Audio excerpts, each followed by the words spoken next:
तो देखो, कार्तिक आर्यन की भूल भुलैया 3 फाइनली थिएटर्स के अंदर लग चुकी है। मैंने मूवी ऑलरेडी देख ली है। अगर आप लोग देखने का प्लान कर रहे हो बट पहले जानना चाहते हो कहीं पैसा बर्बाद तो नहीं होगा, तो इस वीडियो में मैं वही काम करूंगा। मतलब मूवी रिव्यू करके आपके सामने अच्छी और बुरी दोनों चीजें शेयर करने की कोशिश करूंगा। तो सीधा पॉइंट पे आते हैं और बात करते हैं मूवी की स्टोरी की, जो कि शुरू होती है 1824 में, यानी आज से ठीक 200 साल पहले एक शाही राजघराने के अंदर, जहां पे एक राजा के द्वारा एक औरत को सजाए मौत दी जाती है, जिसके बाद में वो औरत बन जाती है मंजुलिका, और उसी के अराउंड ये पूरी कहानी है। मतलब ये मंजुलिका वाला कॉन्सेप्ट तो आप लोगों के लिए बिल्कुल नया नहीं होगा। भूल भुलैया 1, भूल भुलैया 2 में हम ऑलरेडी ये चीज देख चुके हैं, लेकिन हर बार जो मंजुलिका है उसकी कहानी अलग होती है, मंजुलिका अलग होती है। सेम इस मूवी के अंदर भी कहानी को थोड़ा सा अलग वे में दिखाया गया है। और अब जब वो औरत मंजुलिका बन के वापस आ गई है तो वो सबसे बदला लेना चाहती है, इधर उधर लोगों को परेशान करती है, और उसके बाद में अपने रूह बाबा यानी कि कार्तिक आर्यन, उनके ऊपर ये जिम्मेदारी है कि वो इस भूतनी से पीछा छुड़ाएं लोगों का, इसको आजाद वाजाद कराएं। और अगर कार्तिक आर्यन के रोल के बारे में आपको नहीं पता तो भाई उनका इतना सा काम है कि वो एक ठग होते हैं जो भूत प्रेतों का नाटक दिखा करके लोगों से पैसे बनाते हैं। तो ये छोटे से शब्दों में मैंने मूवी का प्लॉट आप लोगों को एक्सप्लेन कर दिया। अब इसके बाद बात करते हैं कुछ और चीजों पे। जैसे इस मूवी के अंदर आपको मेजर 3 एलिमेंट्स देखने को मिलेंगे। सबसे पहला, मूवी के अंदर हॉरर आपको देखने मिलेगा, कॉमेडी आपको देखने मिलेगी और मिस्ट्री आपको देखने मिलेगी। कॉमेडी की बात करते हैं तो मूवी की कॉमेडी ऐसी है कि कुछ लोगों को बहुत ज्यादा मजेदार लग सकती है, कुछ लोगों को ओके ओके लगेगी और कुछ लोगों को बिल्कुल पसंद नहीं आएगी। मैं मेरे केस में बात करूं तो मैं ओके ओके वाली कैटेगरी में हूं। कुछ जगह पे ऐसे जोक्स वगैरह जरूर थे मूवी के अंदर जिन पे एक्चुअल में हंसी आती है, लेकिन कुछ जगह पे ऐसा भी था कि मुझे बिल्कुल हंसी नहीं आई, मेरे आसपास बैठे हुए लोग ठहाके मार के हंस रहे हैं। हॉरर की बात करें तो अगर आप ऐसे इंसान हो जिसको एकदम से म्यूजिक को बढ़ा करके एकदम कट दिखा करके एक चीखता हुआ खरगोश भी दिखा दो तो डर जाओगे, तो भाई आप लोगों के लिए हॉरर काम करने वाला है। अदरवाइज आपको ऐसा कुछ डरने वाली बात मूवी के अंदर देखने नहीं मिलेगी। और जिस मूवी का तीसरा पॉइंट मैंने आपको बताया वो आप लोगों को सबसे ज्यादा मजेदार लगने वाला है। मूवी की स्टार्टिंग से लेकर एंड तक मिस्ट्री कंटेन रहती है। जैसे आप लोगों को लगता है कि अब इसकी मिस्ट्री खुल चुकी है, ये तो ये हुआ, लेकिन वहीं एक नया ट्विस्ट आ जाता है, वो मिस्ट्री फिर से बरकरार हो जाती है और ये चीज चलती है पूरे एंड तक। और वो जो कॉमेडी वाली मैंने आपको बात बताई कि कुछ लोगों के लिए काम नहीं करती, उसका रीजन ये भी है कि मूवी की राइटिंग मेरे ख्याल में उतने ज्यादा अच्छे तरीके से नहीं की गई। एग्जांपल के लिए अगर आपको बताऊं तो स्त्री 2 के अंदर जो भी जोक मारा जाता है, जो भी पंच लाइन मारी जाती है, उसका एक सेंस बनता था, उस पर लोगों को एक्चुअल में हंसी आती थी। बट यहाँ पे चीजें थोड़ी सी अलग है। हालांकि कॉमेडी के लिए इस मूवी के अंदर राजपाल यादव है, विजय राज है और संजय मिश्रा भी है, लेकिन उसके बाद भी मूवी कॉमेडी की राह से कहीं ना कहीं थोड़ी भटकी जरूर फील होती है। बट जैसा मैं आपको बता चुका हूं, पूरी तरह बेकार नहीं है, मजा आप लोगों को आएगा, क्योंकि मुझे भी आया था। एक और चीज ऊपर बात करें तो कंटिन्यूटी को लेकर के मुझे थोड़ी सी प्रॉब्लम जरूर लगी है। जैसे मूवी के अंदर जो कॉमेडी है और जो हॉरर है उसको उतने अच्छे तरीके से ब्लेंड नहीं किया गया। कभी भी कॉमेडी आ जाती है, फिर एकदम से आपको हॉरर दिखा दिया जाएगा, फिर से कॉमेडी लेकर के आ जाएंगे।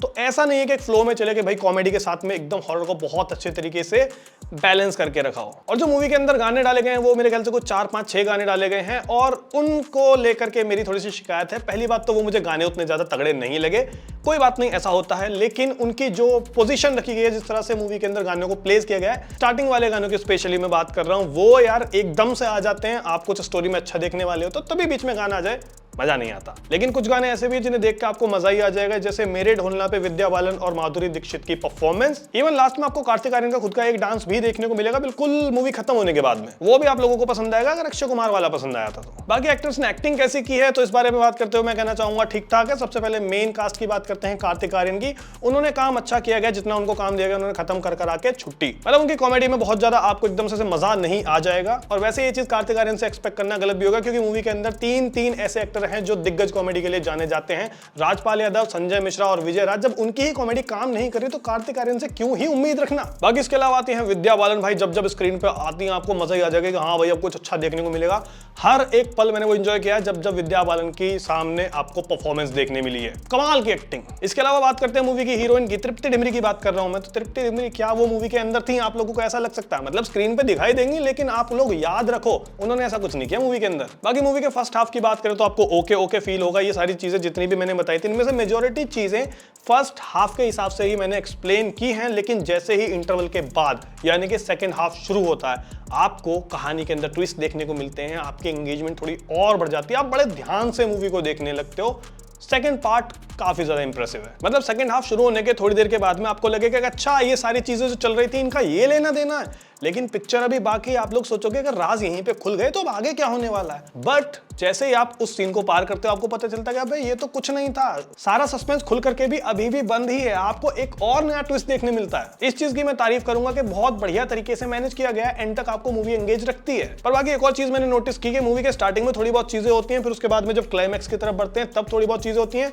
बीच में क्या होता है मूवी के, सिर्फ आपको हंसाने की कोशिश होती है, ऐसा कुछ नहीं है। बस एक महल के अंदर मूवी चल रही है, वहीं पे इधर उधर की बातें ये वो, मतलब कुछ ऐसा नहीं होता जो आपको सेंस बनाए, बस आपको हंसाने की कोशिश की जाती है, जिसमें मुझे लगता है कि आप लोग हंस भी दोगे, कई बार नहीं भी हंसोगे और कई बार तो बिल्कुल नहीं हंसोगे। बट जैसे ही मूवी अपने क्लाइमैक्स पे आती है भाई, एकदम पिन ड्रॉप साइलेंस हो जाता है थिएटर के अंदर, क्योंकि चीजें ही कुछ ऐसी चल रही होती हैं कि आप देखते रहोगे अभी सोचोगे अरे भाई ये तो सोचा ही नहीं था, ये तो होना ही नहीं था, ये हो कैसे गया। अलग ही लेवल का क्लाइमैक्स बना दिया। क्लाइमैक्स मुझे बहुत पसंद आया, मतलब लास्ट के 15-20 मिनट को देख करके आपको लगेगा कि भाई यहाँ पे तो क्लाइमैक्स ने पूरी मूवी ही बना दिया। मतलब जो चीजें आप लोगों ने एक्सपेक्ट की होंगी या फिर नहीं भी की होंगी, उनसे कोई लेना देना है ही नहीं। जो चीजें होंगी ना मूवी के अंदर वो अलग ही लेवल पे, सोच ही नहीं सकते आप लोग उन चीजों को। सो अगर ओवरऑल रेटिंग देने की बात हो तो मैं इस मूवी को देना चाहूंगा कुछ समवेयर अराउंड 3.5 to 4 स्टार्स। कुछ चीजें आपको बहुत ज्यादा अच्छी लगेंगी, कुछ चीजें आपको हो सकता है बहुत ज्यादा अच्छी ना लगे, बट अगर वही वाली बात है कि 250-300 रुपए खर्च करके आप मूवी देखने जा रहे हो फेस्टिवल सीजन के दौरान,